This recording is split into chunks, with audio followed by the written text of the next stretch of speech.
Et bonjour à toutes et tous, on se retrouve sur des studios avec votre série préférée, j'ai nommé Doctor Who bien évidemment. Et donc, aujourd'hui on va résumer l'épisode 2 de la saison 13, qui est la guerre des Sontarins. Donc le docteur Dan et Yaz sont transportés à Sébastopol pendant la guerre de Crimée, où ils rencontrent tout brièvement Marie Sequel avant que Yaz et Dan ne soient transportés dans le temps et que le docteur soit incapable d'entrer dans son TARDIS pour les suivre et les trouver.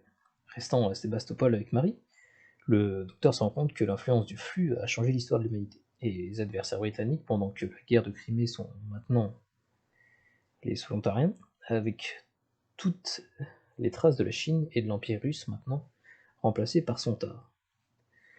Trompé un Sontarien, éclaireur, pour parler avec son général, le docteur découvre que quelques secondes avant que les Lupari protègent la Terre du flux dans l'épisode précédent, des Sontariens ont profité du chaos et du flux et ont réécrit l'histoire humaine pour nourrir la fin de leur espèce pour la bataille. Durant ce temps, Yaz est transporté dans un temple religieux sur la planète Tibet, où il rencontre brièvement Joseph Williamson avant de se lier d'amitié avec Vinder lorsqu'ils sont tous les deux recrutés comme réparateurs de l'ordinateur central du temple.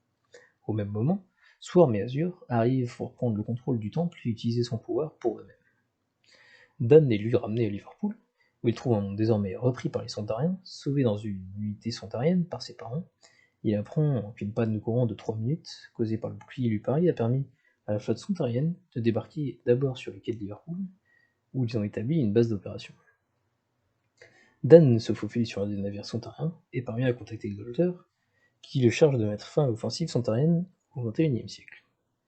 Dan est découvert par les Sontariens, mais est sauvé par Carvanista, et le couple détruit la flotte principale en enfonçant leur navire, capturé dans le chantier naval et en évacuant au dernier moment. Empoisonnant le système d'approvisionnement des Sontariens en Crimée, le docteur est capable de paralyser leurs offensives, les forçant à battre en retraite. Le docteur récupère ensuite l'accès au TARDIS pour euh, rencontrer Dan et trouver Yaz. Dans un état de délabrement dû au flux, le TARDIS fonctionne mal, et force le docteur et Dan à se rendre sur la planète Temps. Le docteur est accueilli par Swarm au temple d'Atropos, à travers lequel toute l'énergie temporelle doit passer. La mort des gardiens Mouri et la ruine du temple ont entraîné le phénomène de flux. Et cherchant maintenant à contrôler le temps pour lui-même, Swarm a emprisonné Yaz et Vinder, en tant que corps de remplacement pour les Mouri. Sachant que le pouvoir déchaîné tuera Yaz, le docteur supplie Swarm de ne pas activer le temple, mais il ignore ses avertissements et prend le contrôle. C'est donc fini pour ce petit résumé de l'épisode 2 de la saison 13.